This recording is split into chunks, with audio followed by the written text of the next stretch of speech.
I am Zara Amer, and this is The Change, a podcast featuring stories about women, technology, and the Anthropocene. This project is an experiment, one that seeks to draw in an ever-growing climate-conscientious public by starting and sustaining a mature, informed, and thoughtful conversation about the reality of climate breakdown while identifying the most impactful and scalable technologies that stand to considerably help the environment. The podcast is hosted by my friend, Antoinette Waltzamakis.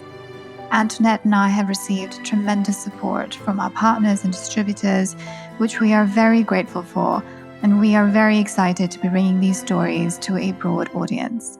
All views expressed are those of the person speaking and not their employer.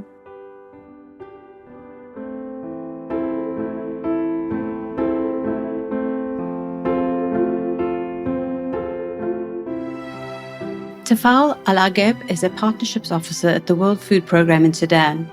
In this interview, Tafaol and I will talk about what the words transformative adaptation mean to her, her thesis, a qualitative research on the links between climate vulnerability and international climate aid, her consequent GISWatch 2021 article highlighting the readiness and technological capacity needed to address the climate change challenge in Sudan, and her work for the Higher Council of Environment and Natural Resources. And now I give you Tafaol to explain her understanding of the phrase transformative adaptation. Hello, Antoinette. Thank you for having me. I'm so excited to be here today and can't wait to discuss all things climate tech. Transformative adaptation to me means breaking free of carbon lock-in and persistently shifting from unsustainable systems to systems that cater to vulnerabilities of not only this generation, but generations to come. I like to think that transformative adaptation is a blended solution, capturing elements of adaptation, mitigation, innovation, and behavioral change. Thank you for sharing that with us, Tafaol. In your opinion, does climate tech adequately support all or any of the individual elements that define your blended solution? And if so, to what extent? Interesting question. Thank you.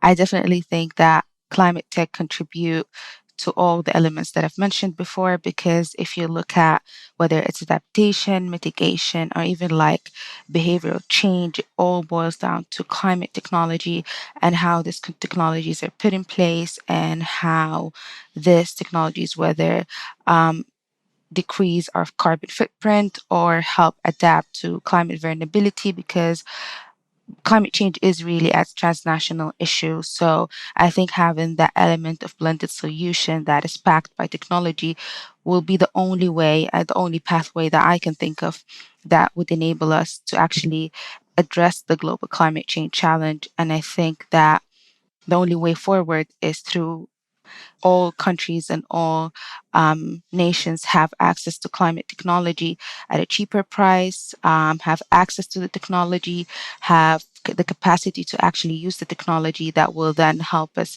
really address this challenge. To what extent is transformative adaptation taking root or manifesting in Sudan, do you think?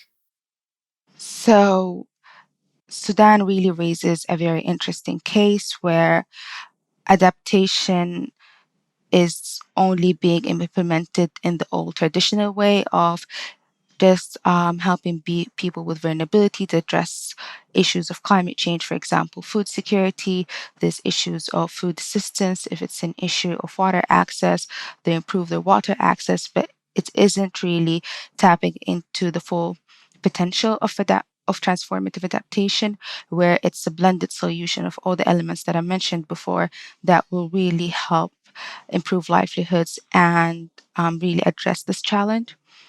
Also, Sudan, and I would say that, in my opinion, all developing countries, or as you'd say, the global south, is that we really do have the latecomers advantage in the sense that this very oil intensive system, traditional systems, have not been widely implemented in these countries. So there's an opportunity where we can skip the oil intensive systems and just go straight into low carbon technologies.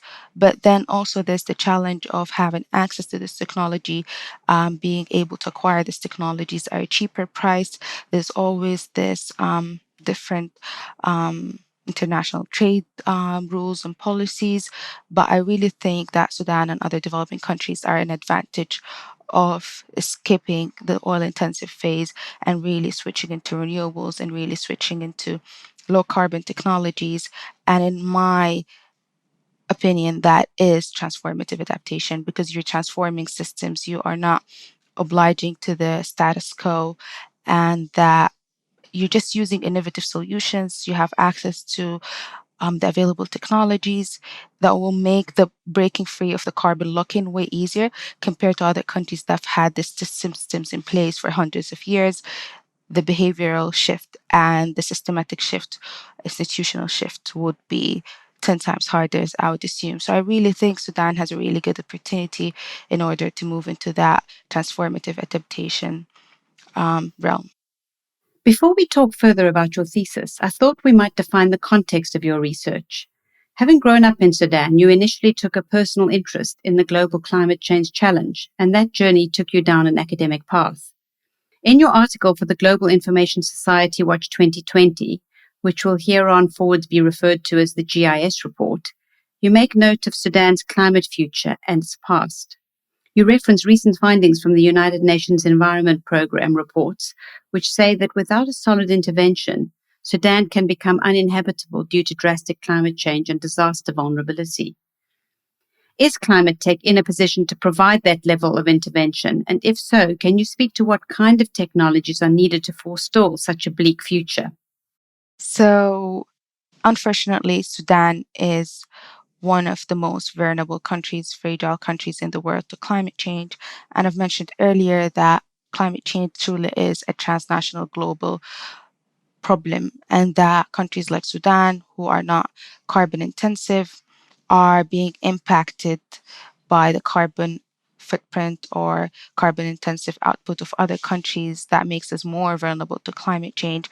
So I really think in the context of Sudan, I like to think that mitigation, unlike the global understanding of mitigation, of mitigating or lowering your carbon footprint or carbon output, I like to think that mitigation in Sudan translates into mitigating the risks of expected potential climate vulnerabilities in the sense that we would be able to forecast and better plan for climate related emergencies. So I think that climate technologies are very important to that end in Sudan, such as in planning and mapping for upcoming disasters, upcoming floods, upcoming droughts. So, such as remote sensing technologies are needed, drones and earth observation technologies that would help us better prepare for any climate related hazards.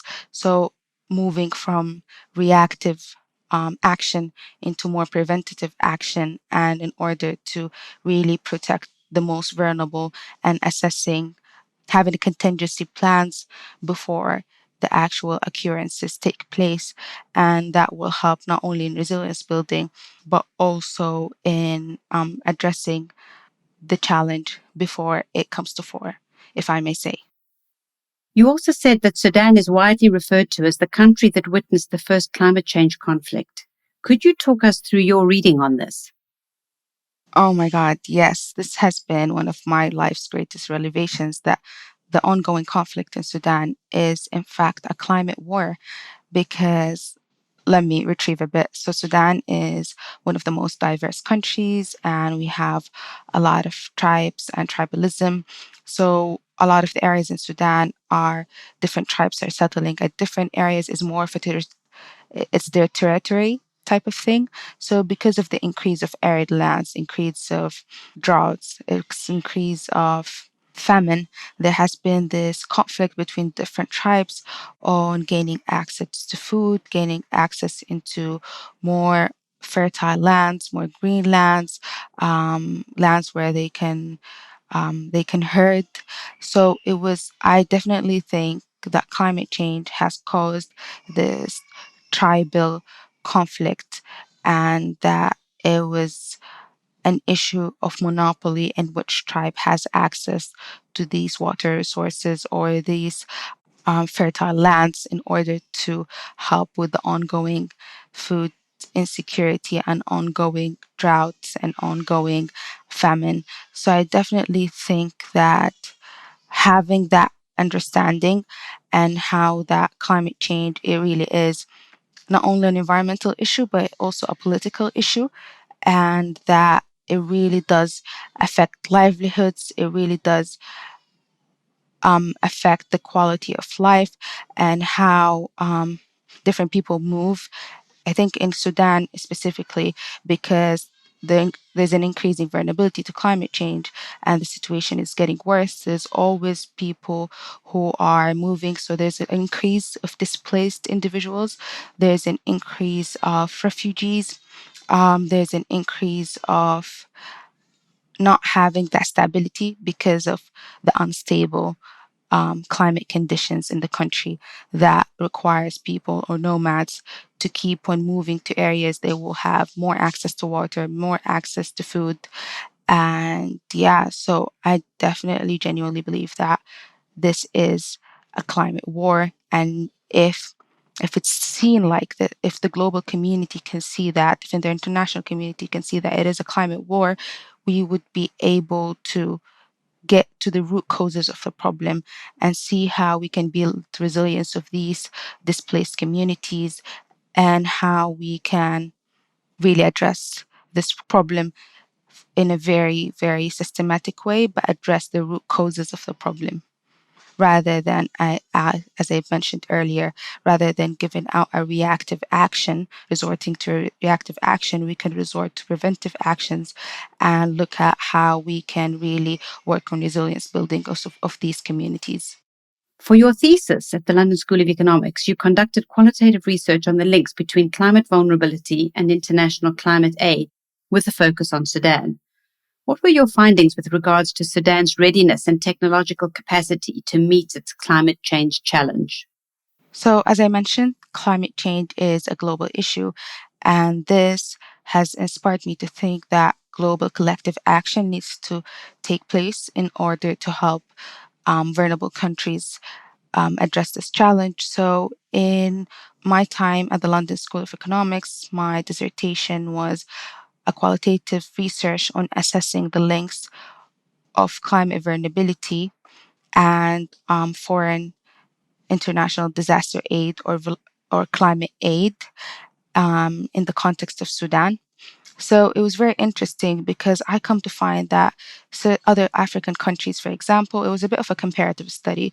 So the other countries that have similar ecological features or are almost as vulnerable, even if less vulnerable to climate change than Sudan, have been receiving more international aid, humanitarian aid in terms of disaster risk aid or climate risk aid.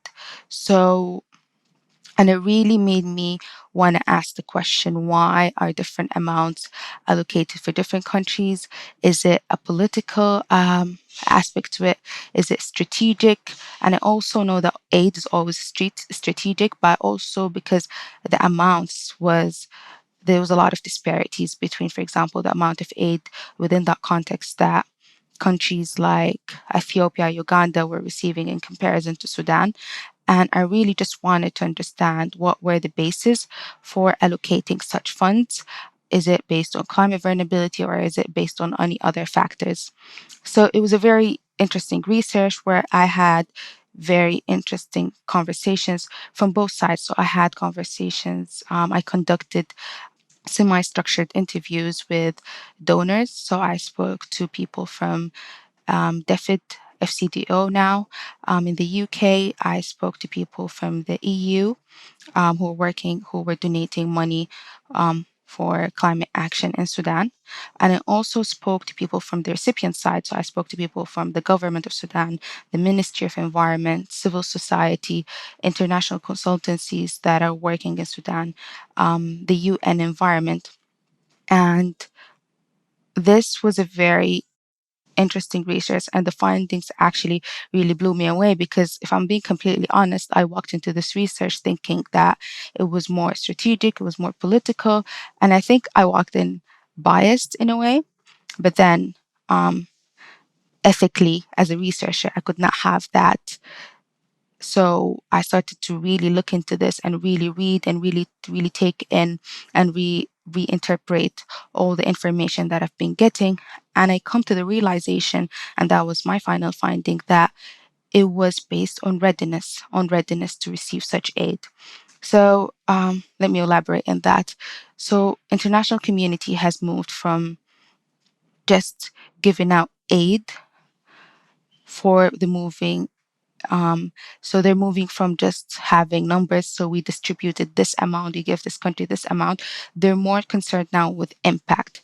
They want to know not only the numbers of families or households or IDPs that have been influenced by this funding, but also the impact in terms of livelihoods, in terms of resilience. And it come to my realization that Sudan does not have the tool or the readiness to absorb such amounts. So first of all, there's the institutional weakness due to the X regime, and now because we're in a transitional government period, things are moving in a more systematic manner. But due to the previous regime, there was little institutional cohesion. So a lot of the international community had to have different negotiations with different government bodies that had similar mandates, but the projects were not being implemented as such.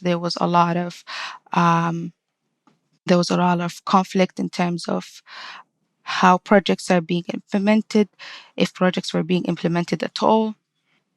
There were issues of accountability, there was issues of fraud. This is from an institutional point of view. Another layer is the technological aspect, and I think this is the one is more relevant to this talk, is Sudan did not have the technological capacity for donors to actually see the impact of their funding. So the National Meteorological Entity did not have the capacity in order to fully inform this, fully give out the details of what is the status quo pre-funding, and what changes have been made in terms of climate vulnerability or disaster risk post-funding. So donors could not really see the impact of their donations, and I think that was disincentivizing their decision to put more money into Sudan compared to other countries who had the forecasting or the mapping technologies that really helped them visualize their funding and how it's being implemented. Also, finally, I think there's also the readiness to absorb such amounts. So in Sudan, we were in, we had economic sanctions for the past 20 years that have just been lifted a year, maybe a year and a half ago. Prior to that, we were not part of the financial system of the world. So we were not able to fully mobilize all the amounts of funds that have been coming in. We did not have financial systems. We could not send money outside of Sudan. There wasn't an opportunity for international presence or investment due to that limitation. We had a very bad credit score due to unpaid and debts for the international community. So I think it was a lot of elements that came into the same place that resulted in Sudan not being ready to receive huge amount of climate related funding. There's also an interesting finding that humanitarian aid does not come in classified as this is climate related funding or not. It all comes as humanitarian aid and then is dispersed through projects. So a lot of the projects in Sudan were more of adaptation projects. As I said, it was more, for example, food insecurity, there's food assistance, but there wasn't a lot of projects that were tackling technical assistance. There wasn't many projects that were helping building capacity of, for example, the meteorological entity authority. So I think a lot of elements came to play and resulted in that. But now, and I'm being very optimistic, honestly, with the new transitional government, I think Sudan is up for a change. Now the sanctions have been lifted. We're slowly being incorporated into the international banking systems. People are more aware of issues of the environment. There is a discussion happening between the youth, and there's a slowly but surely greater understanding of the issue of climate change. And so I think that maybe in the upcoming year, with capacity building and with having access to climate technologies, there will be an ability for Sudan to absorb more climate-related finance or more climate-related aid or funding. What are the top 3 challenges that Sudan faces in addressing climate breakdown and its risks? So I think I've already touched on these challenges a bit in my previous answers, but I think the 3 challenges that really renders Sudan's ability to address the climate challenge is, first of all, is the data availability. So as I've mentioned, that the Sudanese Meteorological Authority do not have the technical capacity in predicting and planning or responding to upcoming environmental problems or environmental hazards. The ecological data in Sudan available are inconsistent. The authority only provides snapshots of data and climate variability only on a very basic high level, like a national level, but not on like timeframes or areas affected.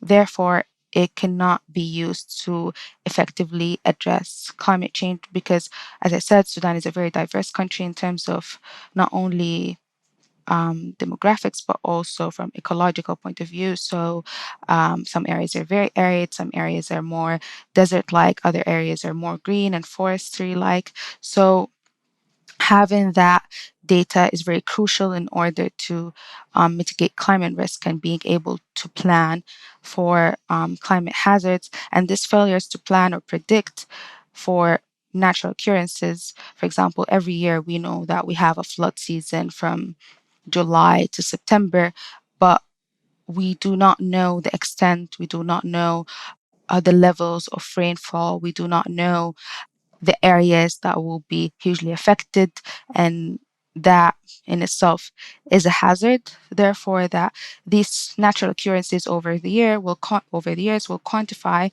and will turn into disasters.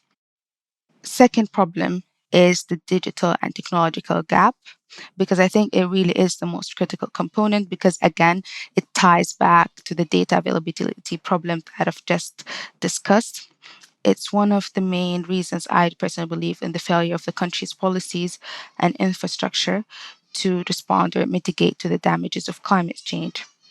And as I've mentioned before, I think just the political climate and context hasn't made it easy to invest in new low carbon technologies and climate smart technologies. And because that till this day, we really do continue to face political instability and governance issues, such as weak statehood. We're in a transitional period. Developing and investing in these technologies and having access to these climate technologies, which are very expensive, time consuming, and requires effort and collective commitment, and environmental integrations across all ministries and across all institutions, is one of the greatest challenges in Sudan. And finally, I think it's the behavior lock-in. In Sudan, climate change is not a widely discussed issue. It is more looked at as a European, global north type of problem. It is thought of as more of a very Eurocentric issue, while it can be portrayed like that in terms of like media and so on and so forth.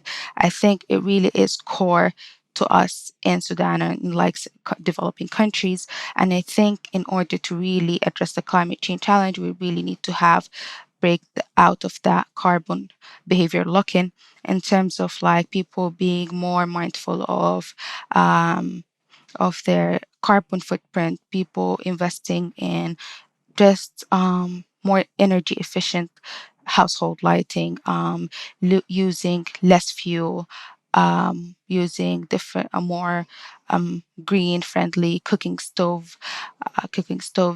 These just simple steps that can be incorporated into the community would really incentivize and show, I think, from an institutional point of view, that this issue is of a rising importance to the community as a whole, and that will in turn translate into more policies in place, more effort, more funding that is being put into addressing climate change. Does climate change cause more intense hurricanes? Why is Tyson Foods so bad for workers and the environment?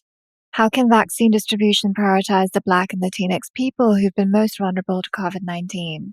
Will pickup truck drivers go for an electric Ford F-150?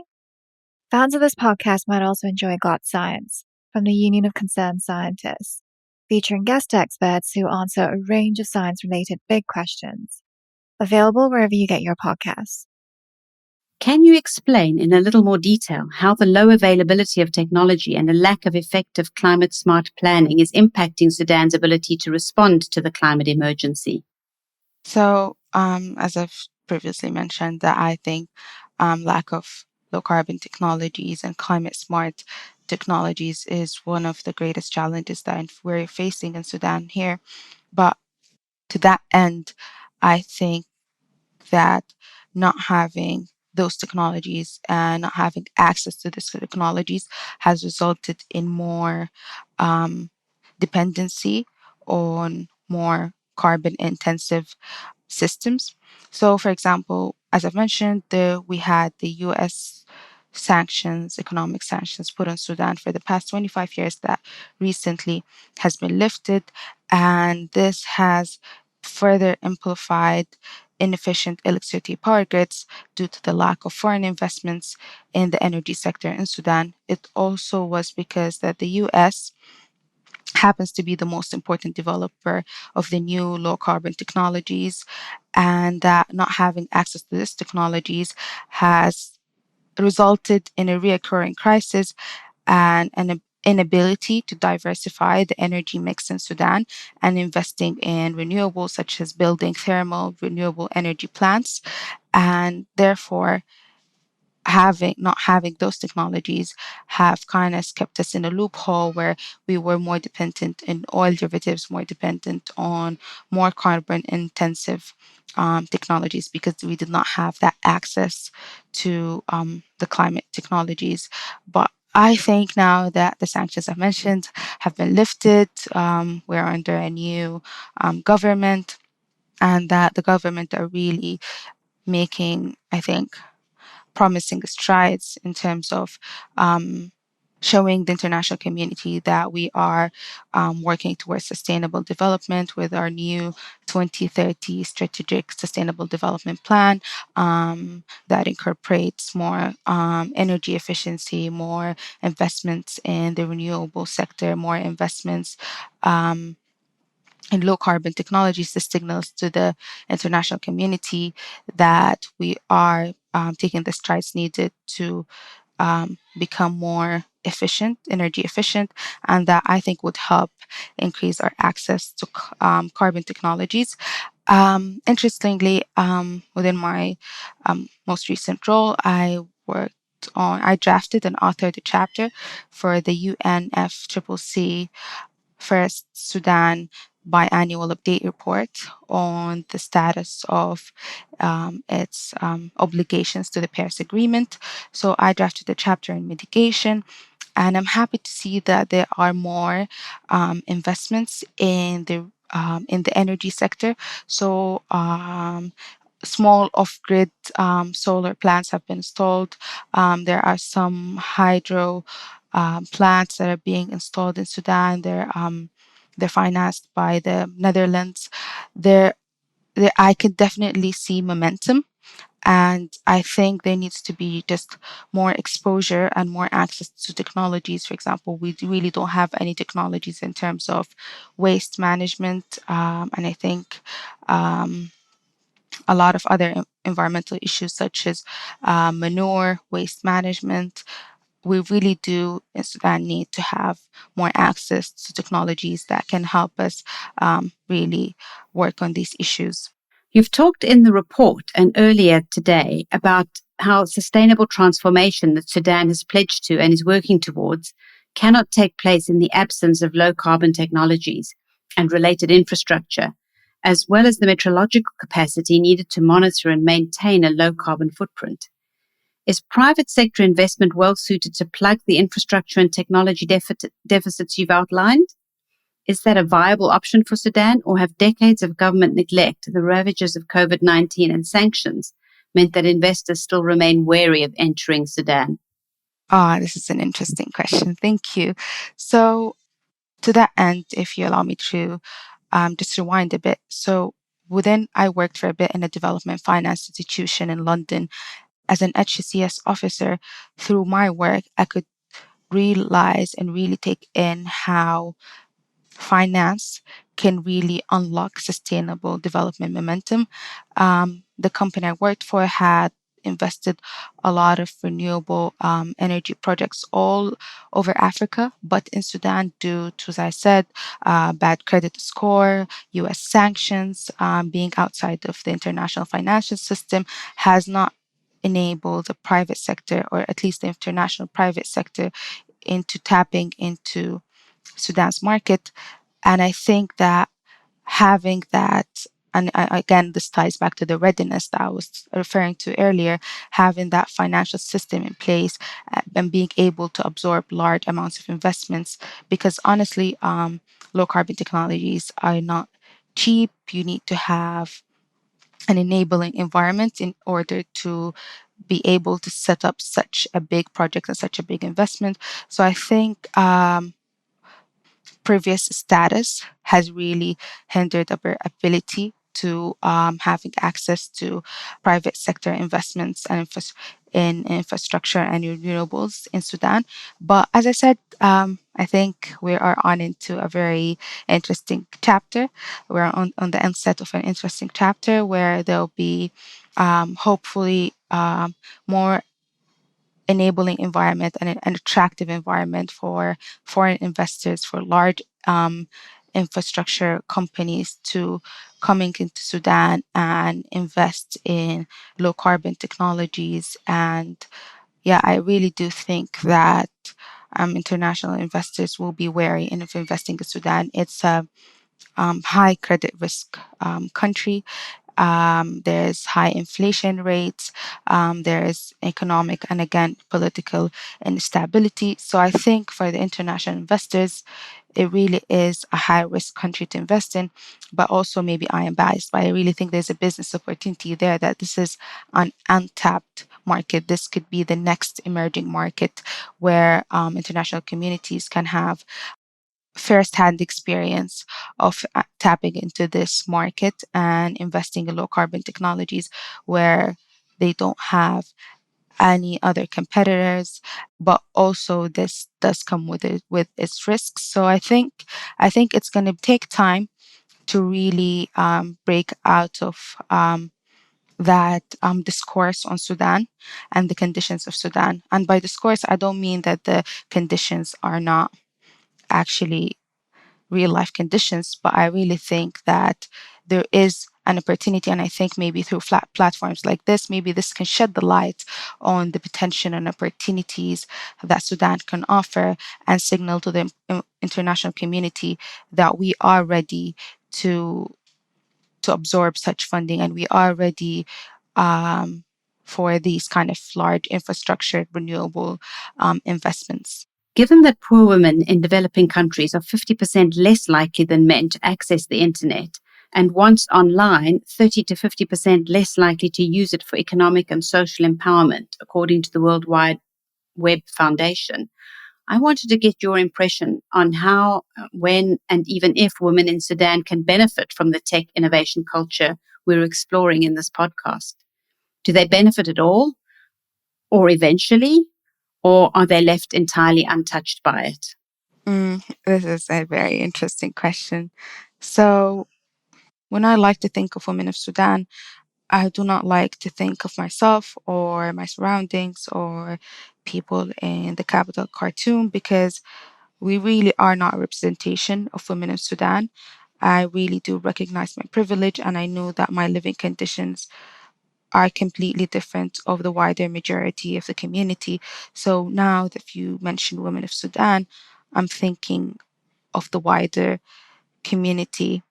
And I think in a country in Sudan, which might sound very bleak, having access to the internet or a smartphone is considered a luxury where people are focused on survival and livelihood and ensuring they have the next meal. And so I think women will eventually be empowered by the internet. I think one of the ways that can really shift um, the future for Sudanese women is through civil society and civil action and women empowerment. And I think having access to the internet is one of the key areas that needs to be explored because, interestingly, internet rates in Sudan are very low compared to the world. Internet packages are very cheap. We have good telecommunication companies that have access all over the country, but it's the living conditions that makes thinking of having access to the internet. And then when you do have access to the internet, you're thinking about empowerment. And I think in that sense, in Sudan, having that is the luxury because people are barely getting by day. So I think I'm trying to think of it in a way how this can be trickled down, how women can myself working in this area can impact and empower other women who do not have that privilege, who do not have that access. So I don't think that women right now actually have that. But I'm also trying to think of it of being more optimistic that women like myself and the upcoming generation and people who are more exposed can actually impact and empower other women and expose them to different possibilities and how to improve their livelihoods. But yeah, I really can't answer this question because as I mentioned, having access to technology is really a luxury in the context of Sudan, and especially with the inflation rates and the instability, and just having access to basic life necessities. The internet kind of seems like a luxury. So I'm really sorry if I did not answer your question, but I really do think it's an answer that eventually, long term, women can be empowered through the internet. But right now, it's upon us, people who have that privilege, to help empower those who don't. My final question relates more generally to the GIS report, and I want to read out an excerpt from the preface of that report by the APC, which reads, "This edition addresses the twin challenges of environmental crises and digital transformation, offering perspectives that counteract dominant techno-solutionist approaches that overlook rigorous research on the negative environmental and socio-economic impacts of digital technologies." The introductory article goes on to say, "What we did want to do was to problematize the normative relationship that exists between environmental sustainability and technology. The idea that technology and the use of technology is necessarily and automatically a panacea to the various environmental crises facing the planet. Instead, we wanted to start to outline how technology could most productively be a part of the complex and nuanced power relations that exist when we talk about environmental sustainability and human rights in a holistic way, identifying both its potential and its limitations." So my question here is, potentially in a best case scenario, and if you could talk to what you think that best case scenario might look like, that would be great.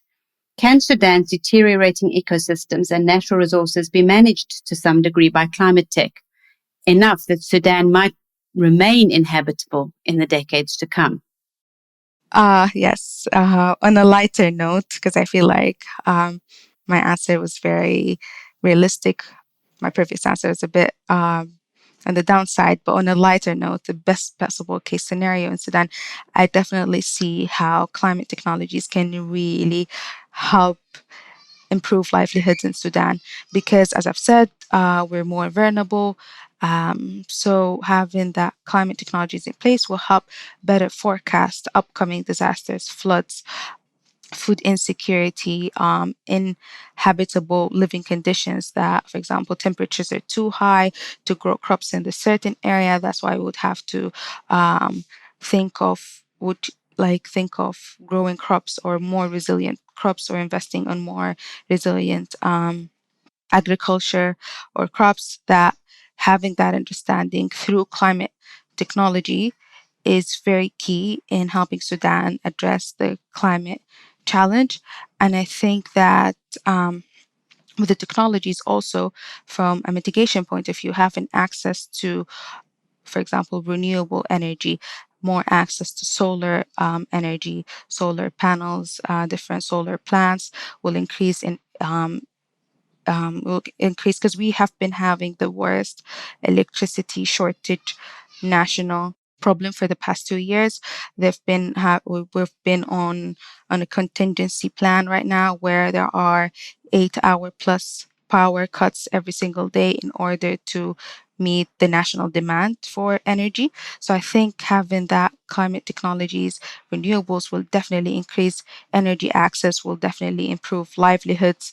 And as I said, we really could benefit from the latecomer advantage and move into more sustainable systems, and that can be used to reach wider populations, not just in the capital, but also all over Sudan. So I'm very optimistic of the future holds. As I've said, working on the UN biannual update report has really showed me that there is momentum. There is more projects that are happening. There are more renewable, albeit they're a bit, they don't have the largest capacity, but it is momentum. So things are looking up, things are happening. There's more international interest in investing in these technologies in Sudan, and this would definitely help make the inhabitable conditions in Sudan more habitable for people, as I said, not only in the capital, but all over Sudan. So I'm very excited with what the future holds for Sudan, and I'm very optimistic that change, sustainable change, transformative adaptation is going to take place in the near future. I hope so. Tafaol, in conclusion, can I just say it's been an absolute pleasure talking to you. Your insights and the experiences you share from Sudan that represent many of the experiences of women and indeed all people in the global south is really eye-opening. And it speaks to the fact that we are all needing to work on this issue together. And we need to find ways to make climate technology not just accessible and affordable, but to build the capacity to use that technology more widely across the world, both in the North and in the global South. Thank you for your time, and I wish you the very best at the World Food Programme going forward. Thank you, Antoinette, for this. It's been a pleasure speaking to you. Thank you for having me. This has been a very pleasant talk. I really enjoyed talking to you and just discussing what it's like being a woman in the climate tech field. And just telling you about my job and the climate, the political climate in Sudan, and how I'm very optimistic about the future, and now how I see things are changing. Thank you so much for having me. Thank you for tuning into our very first series. If you liked what you heard, please subscribe. And since we're a new show, please circulate our information with your friends, family, and colleagues. Extra points if you subscribe and throw us a rating.